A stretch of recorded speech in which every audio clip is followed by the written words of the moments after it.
Stop scrolling. If your edits still look basic and choppy, this video is going to change everything. Today, I'll show you how to create smooth, professional cutout transitions in Alight Motion, the same style used by pro editors. And the best part?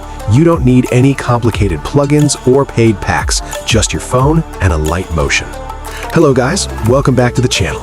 In today's tutorial, I'm going to show you step-by-step how you can create smooth cutout transitions in Alight Motion, clean, cinematic, and eye-catching.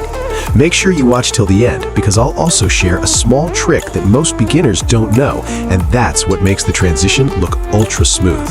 Alright, without wasting any time, let's jump straight into the preview.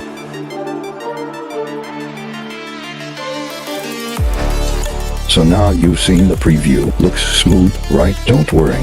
I'll break it down into several steps so you can recreate it easily. Let's move on to the tutorial.